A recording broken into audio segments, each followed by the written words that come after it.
దేవుని పరిశుద్ధ నామానికి మహిమ కలుగును గాక. కూడి వచ్చిన మీ అందరికీ మన ప్రభువైన యేసుక్రీస్తు నామములో ఈ ఉదయకాలపు శుభాలను వందనాలను తెలియజేస్తున్నాను. ప్రేమతో మీ అందరినీ ఉదయకాలపు ఆరాధనకి ఆహ్వానిస్తున్నాము.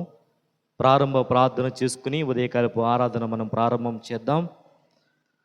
పరిశుద్ధుడా యేసయ్య, ప్రేమల తండ్రి, మా దేవా, మీ నామములో ఉదయకాలపు సమయంలో ఈ రీతిగా నీ మందిరములో ఆరాధించుకునే భాగ్యమును, నీ స్తుతించుకునే భాగ్యము ఇటు సదావకా నాకు ఇచ్చినందుకు వందనాలు చెల్లిస్తున్న దేవా. జ్ఞాపకం చేసుకొని తండ్రి, గడిచిన కాలమంతా నీ కృప చేత, ఆయుష్ చేత బలపరిచినందుకు వందనాలు చెల్లిస్తున్నాం దేవా. ఉదయకాలపు సమయంలో ఆరాధన చేస్తుండగా తండ్రి, ఆది నుంచి అంతవరకు నీ నామ మహిమార్థంలో ఫలించబడడాన్ని సహాయం దయచేయమని యేసు క్రీస్తు పరిశుద్ధ నామమున ప్రార్థించి వత్మాలి వేడుకుంటున్నాం తండ్రి, ఆమేన్.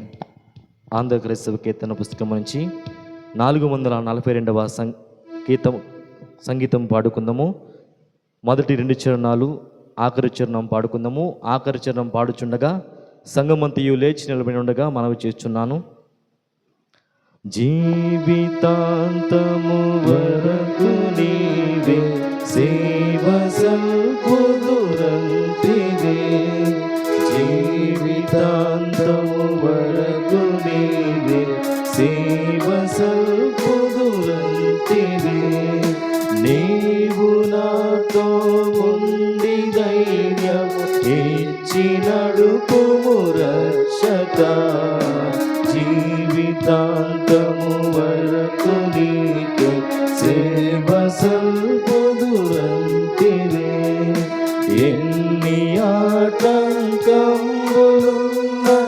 ఎన్ని భయములు కలిగినా, ఎన్ని ఆటంకములున్నను,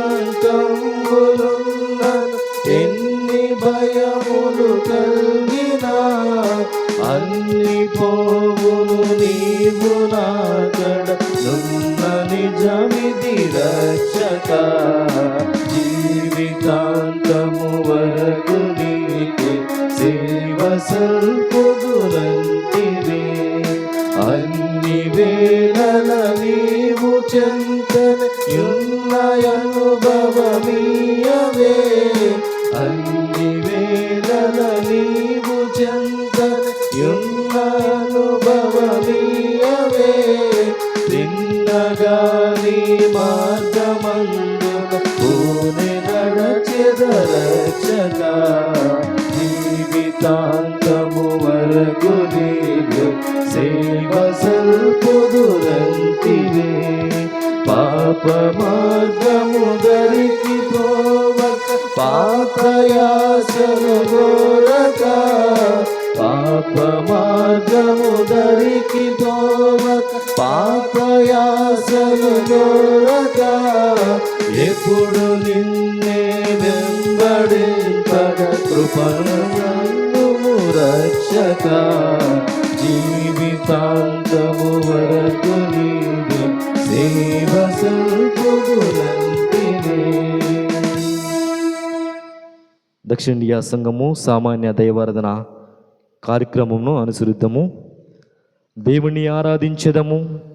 దేవుడు ఆత్మ గనుక ఆయనను ఆరాధించేవారు ఆత్మతోనూ సత్యముతోనూ ఆరాధించవలెను.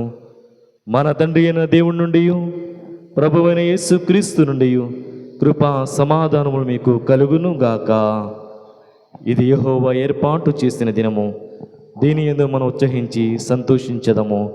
ఓ ప్రభువా, మా పెదవులు తెరవము, అప్పుడు మా నోరును నీ స్తుతిని ప్రచురపరచుకుందుము. తండ్రికి నీ కుమారుకుని పరిశుద్ధాత్మకు మహిమ కలుగును గాక. ఆది అందును ఇప్పుడును ఎల్లప్పుడూ ఉన్నట్లు యుగయుములకు కలుగును గాక. తండ్రివైన దేవా, నీ శక్తి వలను నీ జ్ఞానము వలను సమస్తమును సృజించినందుకును, నీ కుమారుని మా రక్షించడం వల్ల లోకమునెంతో ప్రేమించిన వన్ రుజువుపరిచినందుకును నేను స్తుతించున్నాము. కుమారుడైన దేవా, మా అపరాధము నిమిత్తము అప్పగింపబడి నీవు తిరిగి లేచుట వల్ల మమ్మల్ని నీతిమంతులుగా చేయుటకు పాపములు తప్ప అన్ని విషయంలో మాబడే చేయబడినందుకై నేను స్తుతించున్నాము. పరిశుద్ధుడైన దేవా, సత్యమంతులకు నడిపించి మా హృదయంలో దేవుని ప్రేమను కుమ్మరించుటకై నేను స్తుతించున్నాము. తండ్రి, కుమారుడు, పరిశుద్ధాత్మదేవ, యుగయములు నీకే సమస్త స్తుతి మహిమ కలుగునుగాక. ఆమేన్. పాపంపులు గలుపు పిలుపు వాక్యం వినడి నేను లేచిన తండ్రి ఎదుకు వెళ్ళి, తండ్రి, నేను పరలోకమునకు విరోధముగాను నీ ఎదుటను పాపము చేసి తిని ఇక మీదట నీ కుమారుని అనిపించుకోవడం యోగునే కాదు. మనము పాపమునైన వరమని చెప్పుకునేలా మనలమని మేము మోసపుచ్చుకుందుము, మరియు మనలో సత్యం ఉండదు. మన పాపమును మనం ఒప్పుకునేలా ఆయన నమ్మదగిన వాడును నీతిమంతును గనక మన సమస్త పాపమును క్షమించి మనల్ని పవిత్రుగా చేయను. కాబట్టి మనమందరము మోకరించి మౌనంగా ఉండి మనల్ని మరి మేము పరీక్షించుకుంటూ నిజమైన విశ్వాసముతో ఆయనను సమీపించినట్లు సర్వశక్తి గల దేవుని ఎదుట మన పాపమును దీన మనసుతో ఒప్పుకుందాము. అందరూ వెంబడి చెప్పండి. సర్వశక్తియు మిక్కిలి కనికరముగల తండ్రి, తప్పిపోయిన గొర్రెవలె మేము నీ మార్గంలో తప్పి తిరిగితిమి, మారుదీయముల ఆలోచనలను ఆశ్చర్యలను మిక్కిలి అనుసరించితిమి, నీ పరిశుద్ధమైన ఆజ్ఞలను మీరితిమి, మేము చేసినవి చేయక చేయరానివి చేసితిమి, మాలో క్షేమము ఏమీ లేదు. అయినను మా ప్రభువైన క్రీస్తు యేసు ద్వారా నీవు మనుషులకు తెలియజేసిన వాగ్దానముల ప్రకారము ఓ ప్రభువా, పాప విడుదమైన మమ్మను కరుణించుము. ఓ దేవా, తమ తప్పిదములను ఒప్పుగారు వారిని కాయము, పశ్చాత్తాపడు వారిని తిరిగి చేర్చుకునము. మరియు మిక్కిలి కనికరముల తండ్రి, నీ పరిశుద్ధ నామమునకు మహిమ కలుగులాగున మేమిక భక్తి నీతి సుబుద్ధులతో జీవించులాగున ఆయన నిమిత్తము దయచేయము. ఆమేన్. సర్వశక్తియు కనికరముల దేవుడు మన సమస్త పాపమును క్షమించి వాటి నుండి మనం విడుదల చేసి మన నడతలను దిద్దుకొని తగిన సమయమును దయచేయమని పరిశుద్ధాత్మిక కృపయు ఆదరణయు మనందరికీ అనుగ్రహించబడును గాక.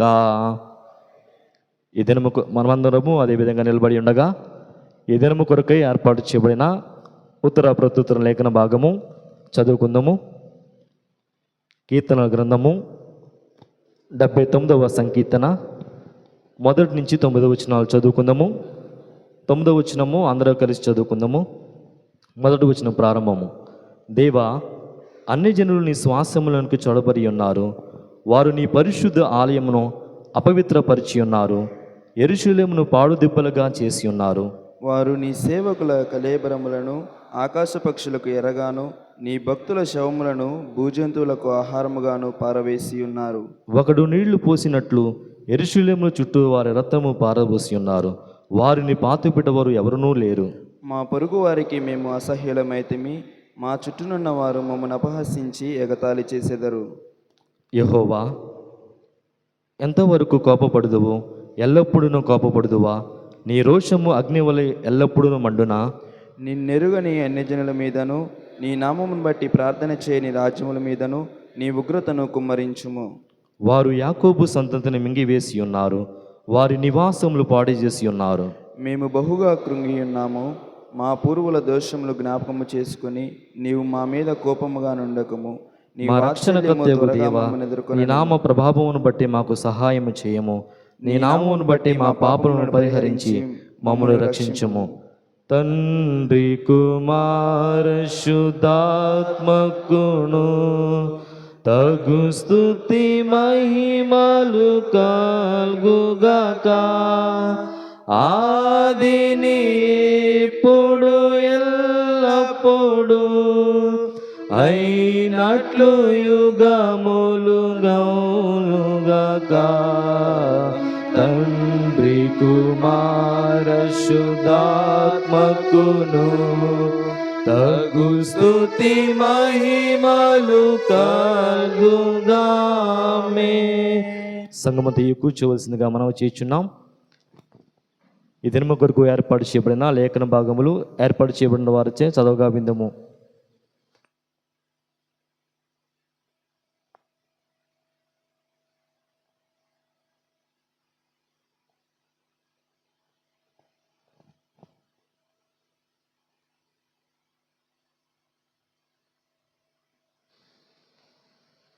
For this morning devotion, the scripture portion is taken from the second book of Chronicles, chapter 36, verses 1 to 5. Second book of Chronicles, chapter 36, beginning to read at verse 1. The people of the land took Jehoahaz, son of Josiah, and made him king to succeed his father in Jerusalem. Jehoahaz was 23 years old when he began to reign. He reigned 3 months in Jerusalem. Then the king of Egypt deposited him Jerusalem and laid on the land a tribute of 100 talents of silver and 1 talent of gold. The king of Egypt made his brother Eliakim king over Judah and Jerusalem, and changed his name to Jehoiakim. But Necho took his brother Jehoahaz and carried him to Egypt. Jehoiakim was 25 years old when he began to reign. He reigned 11 years in Jerusalem. He did what was evil in the sight of the Lord his God. Here ends the reading.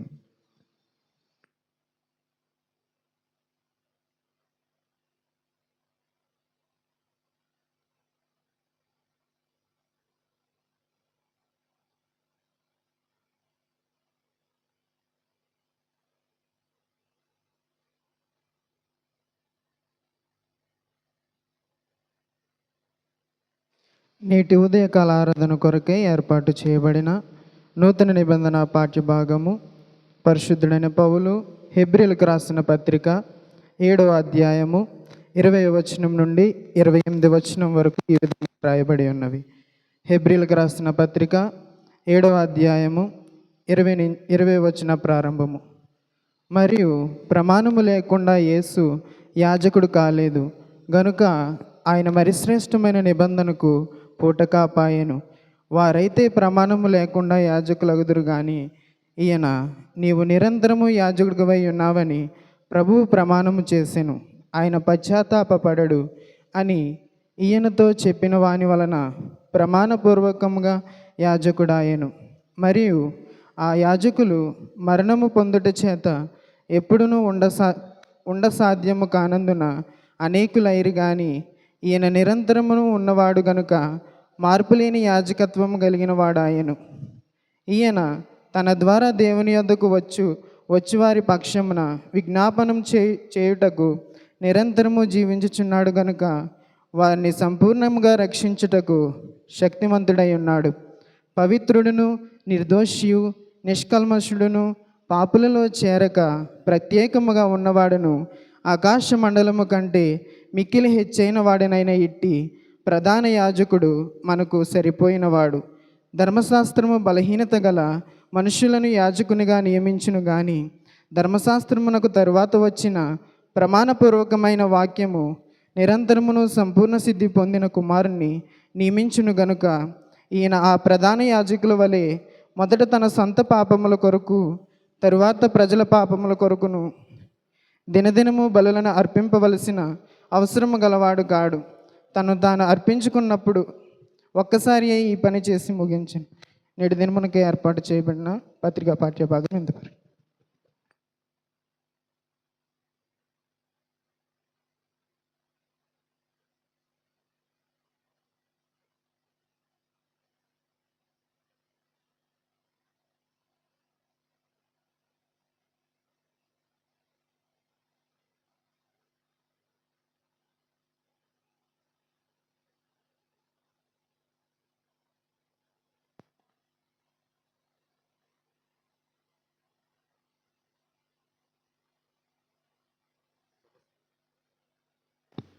సమస్తమైన ఘనత మహిమ ప్రభావములు దేవునికి మాత్రమే కలుగునుగాక.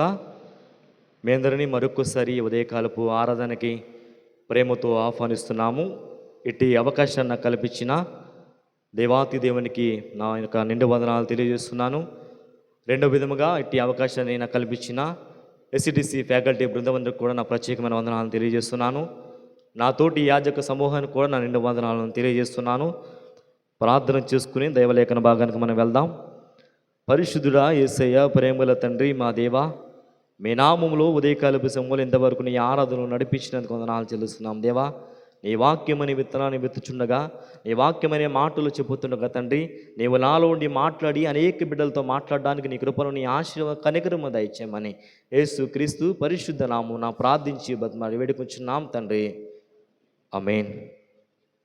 చదువుబడిన లేఖన భాగాల ఆధారంగా చదువుబడిన లేఖన భాగాలు 2వ దినవృత్తాంతములు 36వ అధ్యాయము 1 నుంచి 10 వచనాలు.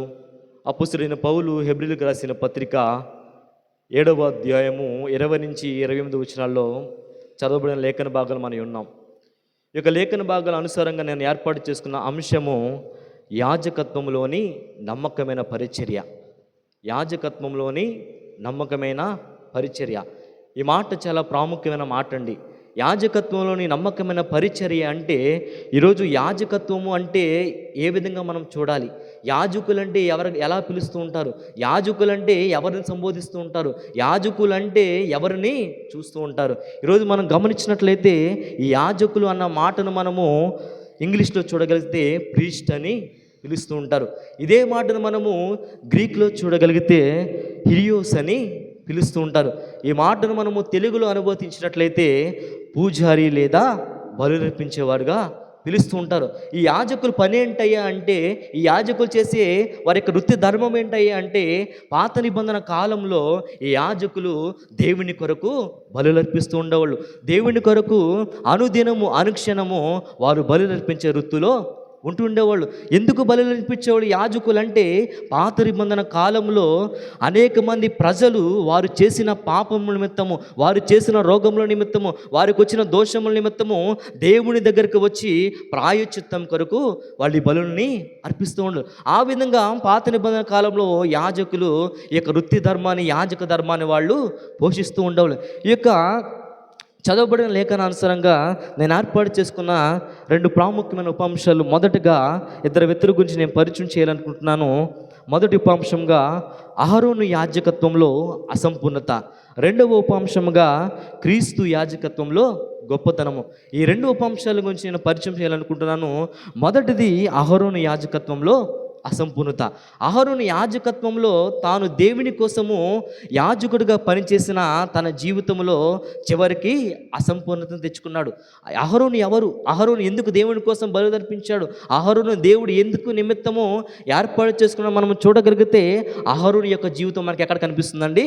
పాత నిబంధన గ్రంథంలో అహరోను యొక్క జీవితం కనబడుతుంది. దేవుడు అహరోను ఎందు నిమిత్తం ఏర్పాటు చేసుకున్నాడు. దేవుడు అహరోను ఎందు నిమిత్తము తన యొక్క సేవకుడుగా, తన యొక్క యాజకుడుగా ఎందు నిమిత్తం ఏర్పాటు చేసిన చూడగలిగితే పాత నిబంధన గ్రంథంలో ఇశ్రాయేలు 12 గోత్రంలో ఒక గోత్రమైన లేవి గోత్రం నుంచి అహరోనును ఏర్పాటు చేసుకునే విధానం మనకి కనిపిస్తుంటుంది.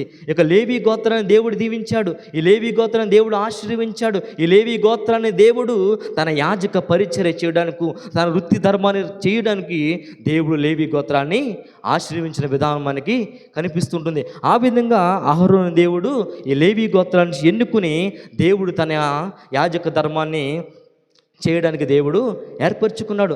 ఇక అహరోను ఏం చేస్తున్నాడంటే, దేవుని బలిపీఠం వద్ద ఉండి దేవుని ప్రజలు వచ్చినప్పుడు వారి యొక్క బలిని తీసుకుని, వారి యొక్క అర్పణలు తీసుకుని దేవుని దగ్గర బలర్పిస్తూ ఉండేవాడు. కానీ యొక్క అహరోను చివరికి తన జీవితంలో దేవుని దగ్గరికి ప్రజల్ని తీసుకువెళ్ళలేకపోయాడు. అది ఏ విధంగా జరిగిందో మనం చూడగలిగితే, ఈ యొక్క ప్రజలు పాత నిబంధన గ్రంథంలో వారు చేసిన పాపముల నిమిత్తము, దోషముల నిమిత్తము, తప్పుదముల నిమిత్తము వారికి ఉండే నమ్మకం ఏంటంటే, మా పాపములు పోవాలంటే, మా దోషములు పోవాలంటే, మాలో ఉన్న రుగ్మతులు పోవాలంటే దేవుడి దగ్గరికి వెళ్ళి బలి అర్పిస్తే మా పాపములు పోతాయన్న వారికి ఉన్న నమ్మకంతో ఈ యొక్క బలిని తీసుకువెళ్ళి దేవుడి దగ్గర తీసుకువెళ్ళినప్పుడు దేవుని యాజకుడైన అహరోను వాటిని తీసుకుని బలిపీఠము పెట్టి బలి అర్పించినప్పుడు వారి పాపములు పోతే నమ్మకం వారికి ఉండేది. అటు విధంగా అహరోను తన ప్రజల యొక్క పనిని చేసేవాడు. అహరోను ఎలా ఉండేవాడు అంటే, దేవునికి ప్రజలకి మధ్య ఒక మధ్యవర్తిగా అహరోను ఉంటూ ఉండేవాడు. ఆ పనిని చేస్తూ ఉండేవాడు. అలా పని చేస్తున్న కాలంలో అహరోను దేవునికి ఒక నమ్మకమైన వాడుగా ఉన్నాడు. కానీ అహరోను జీవితంలో నమ్మకమైన వాడిగా ఉన్నాడు, కానీ దేవుని ప్రజలని దేవుని వైపు అహరోను మళ్లించలేకపోయాడు. దేవునికి దగ్గరకు వచ్చిన వారికి బలులు అర్పించి వారి పాపానికి విముక్తిని కలిగించేవాడు తప్ప ప్రజలని దేవుడి దగ్గరికి తీసుకువెళ్ళలేకపోయాడు. ఈ పాత నిబంధన గ్రంథంలో కొన్ని ప్రాముఖ్యమైన బలులు ఉన్నాయి. చూడగలిగితే మొదటిది పాప పరిహార్థపు బలి. ఈ యొక్క పాప పరిహార్థపు బలిలో చాలామంది వారు చేసిన పాపము నిమిత్తము, వారు చేసిన వాటి నిమిత్తము దేవుని దగ్గరికి వచ్చి ప్రాయశ్చిత్తపు బలిగా ఈ పాప పరిహార్థపు బలిని అర్పించేవాళ్ళు. రెండవది అపరాధపు బలిని వాళ్ళు అర్పించేవాళ్ళు. అపరాధపు బలి అంటే దేవుడు కూడా మనకు ఆజ్ఞలో తెలియజేస్తున్నాడు, నిన్ను వలే నీ పొరుగు వారిని ప్రేమించమంటున్నారు. ఈ అపరాధపు బలి అంటే మనం ఈ లోకములు ఎవరికైనా అపరాధం చేసినా, ఎదుటివారిని దూషించినా, ఎదుటివారిని మాటల చేత ఎదుటివారిని అవమానించినా మరలా మనం దేవుడి దగ్గరికి వెళ్ళి ఏం చేయాలంటమ్మా, అపరాధపు బలి నిమిత్తము దేవుడి దగ్గర మనము క్షమాపణ కోరాలి. అటు మాటను దేవుడు తెలియజేస్తున్నాడు, నిన్ను వలె నీ పొరుగు వారిని ప్రేమించమంటున్నాడు. మూడవ మాట చూస్తే మనకి సమాధానపు బలి. ఈ మాట చాలా ప్రాముఖ్యమైన మాట.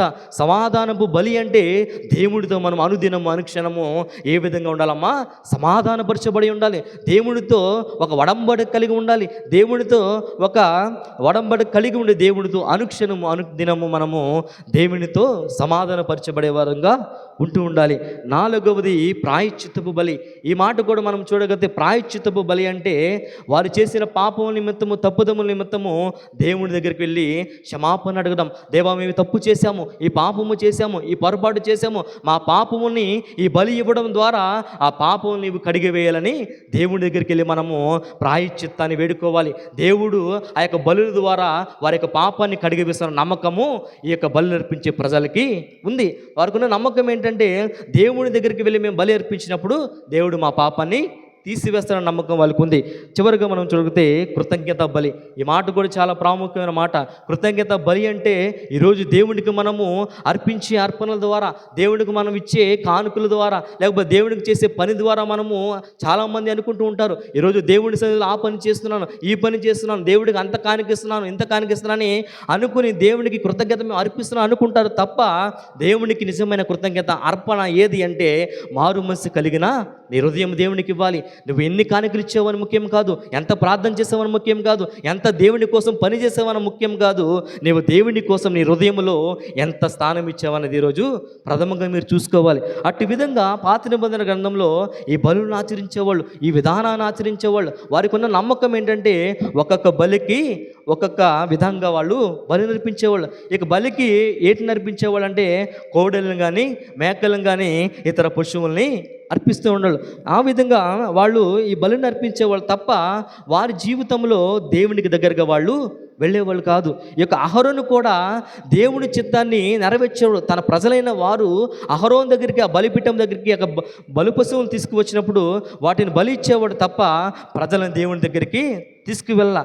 ఇక ప్రజలు కూడా భౌతికంగా బలిర్పించేవాళ్ళు, హృదయానుసారంగా శరీరానుసారంగా వాళ్ళు బలిర్పించేవాళ్ళు కాదు. భౌతికంగా బలి అర్పించే వారు పాపాన్ని పోగొట్టుకునేవారు, కానీ శరీరానుసారంగా వారి పాపాన్ని అలాగే ఉంచుకున్నారు. వారికి ఉన్న నమ్మకం ఏంటంటే బలర్పించాము, మా పాపము పోయింది అనుకునేవాళ్ళు. వాళ్ళు ఎలా ఉండేవాళ్ళు అంటే బలర్పించి మరలా పాపం చేసేవాళ్ళు, మళ్ళీ బలర్పించి మరలా పాపం చేశారు. వారి జీవితంలో వారికి ఉన్న నమ్మకం ఏంటంటే మేము పాపము చేసినా దేవుని సన్నిధిలో బలి అర్పిస్తున్నాం కాబట్టి దేవుడు మా పాపాన్ని కడిగి వేస్తారు, దేవుడు మా పాపాన్ని తీసివేస్తాడు నమ్మకంతో వారు మరలా పాపం చేస్తూ వారి జీవితాన్ని అలా ముందుకు కొనసాగించుకున్నారు తప్ప వాళ్ళు దేవుని దగ్గరికి వెళ్ళలేకపోయారు. అహరోను కూడా తన జీవితంలో ప్రజలని ఆ విధంగా బలి వైపు మొబ్బు చూపాడు తప్ప ప్రజల్ని దేవుని దగ్గరికి తీసుకువెళ్ళలేకపోయాడు. ఆ విధంగా అహరోను తన జీవితంలో యొక్క అసంపూర్ణత తెచ్చుకున్నాడు, దేవుని దీవెనలు పోగొట్టుకున్నాడు, దేవునిచ్చే ఆశీర్వాదాలు పోగొట్టుకున్నాడు, దేవునిచ్చే కృపను పోగొట్టుకున్నాడు. ఆ విధంగా మొదటి ఉపాంశంలో అహరోను యొక్క జీవితం మనకి కనిపిస్తుంది. రెండవ ఉపాంశం మనం చూడగలిగితే క్రీస్తు యాజకత్వంలో గొప్పతనము. ఈ మాట కూడా చాలా ప్రాముఖ్యమైన మాట. క్రీస్తు యాజకత్వంలో గొప్పతనం అంటే పాత నిబంధన గ్రంథంలో బలుల యొక్క ఉద్దేశాన్ని తెలియజేస్తుంది. ఈ యొక్క రెండవ ఉపాంశంలో క్రీస్తు యొక్క గొప్పతనాన్ని తెలియజేస్తుంది. యేసుక్రీస్తు ప్రభువు వారి లోకానికి వచ్చిన తర్వాత ఎటువంటి విధానాన్ని ఆచరించాడో, ఎటువంటి విధానంలో ఆయన యాజకులు నడిపించాడో అటు విధానం మనకి ఇక్కడ కనిపిస్తూ ఉంటుంది. యేసుక్రీస్తు ప్రభువు వారు ఈ లోకానికి ఒక ప్రధాన యాజకుడిలాగా, ఒక రక్షకుడిలాగా ఈ లోకానికి వచ్చి అనేక మంది పాపముల కొరకు ఆయన బలిగాను అర్పణగాను ఈ లోకంలో ఆయన ప్రాణత్యాగం చేశారు. ఈరోజు యేసుక్రీస్తు ప్రభువు వారు పేతురు రాసిన మొదటి పత్రిక 2వ అధ్యాయము 5వ వచనం ఒక మాట ఉంటుంది, ఆ మాట చదవండి. పేతురు రాసిన మొదటి పత్రిక 2వ అధ్యాయము 5వ వచనము.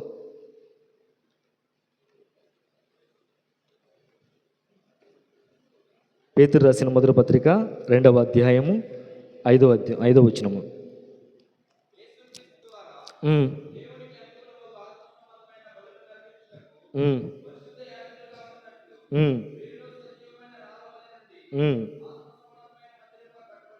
ఉమ్, ఉమ్.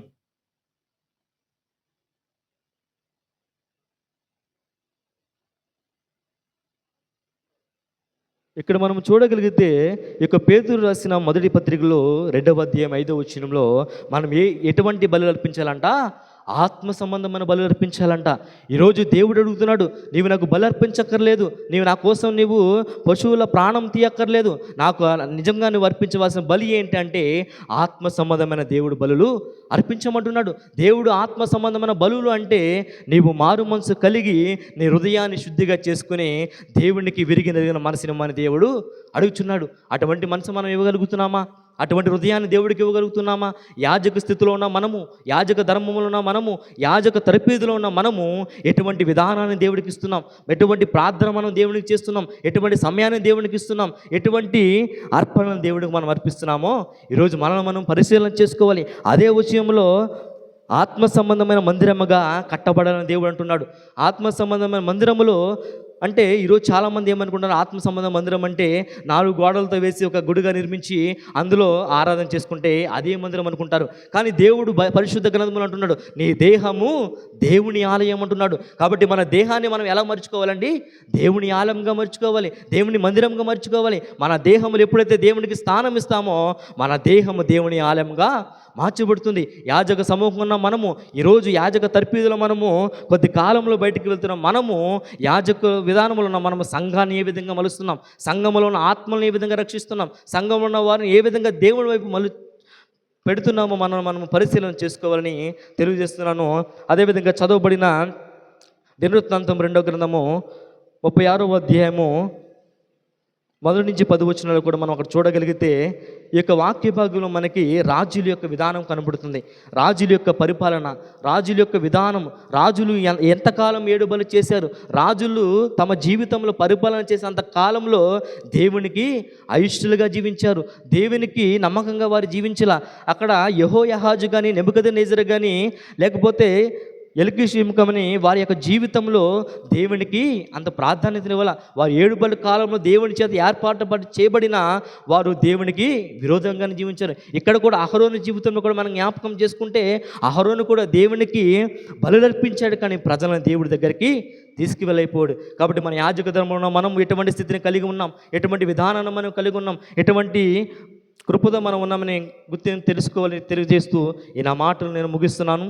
చివరి ప్రార్థన, ముగింపు ప్రార్థన, ప్రభు నేర్పిన ప్రార్థన, ఆశీర్వాదంతో సెలవు తీసుకుందాం.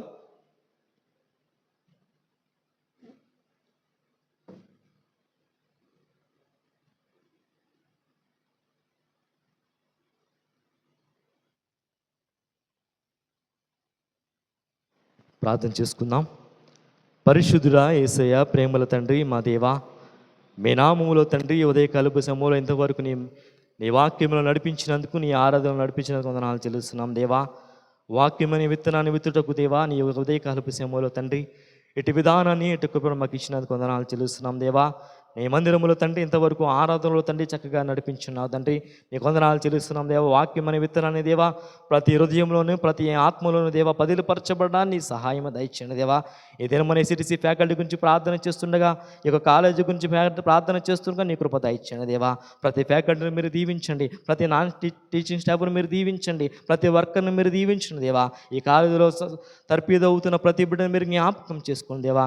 నీ దీవెనలతో, నీ ఆశీర్వాదంతో, నీ కృపతో నింపమని యేసుక్రీస్తు పరిశుద్ధ నామమున ప్రార్థించి బతిమాడి వేడుకొంచున్నాం తండ్రి. ప్రభు నేర్పిన ప్రార్థన, పరలోకమందున్న మా తండ్రి, మీ నామం పరిశుద్ధపరచబడును గాక, మీ రాజ్యం వచ్చును గాక, నీ చిత్తం పరలోకమందున మా అనుదిన ఆహారం మాకు దయచేయము, మరి అపరాధం చేసిన వారిని క్షమించిన ప్రకారం అపరాధం క్షమించము, మమ్మల్ని శోధనకి దృష్టిలో ఉంచము, ఎందుకనగా రాజ్యము, శక్తి, మహిమ నిరంతరము నావు తండ్రి.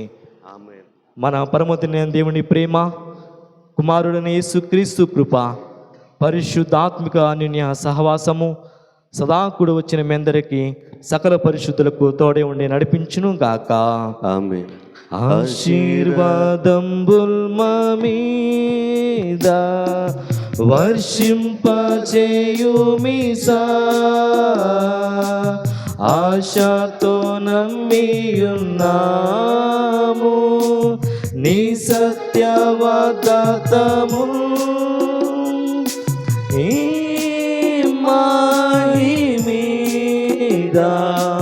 కృమ్మరించుము దేవా, కృమ్మర ప్రేమ వర్షము కృమ్మరించుము దేవా, ఈనాడే వర్షించు మీషా నీ నిండు దీవెనల, నీ నామమందున వేడి సన్నుతి ప్రార్థింతము, ఈ మాహి మీద కృమ్మరించుము దేవా, కమ్మర ప్రేమ వర్షము కృమ్మరించుము దేవా.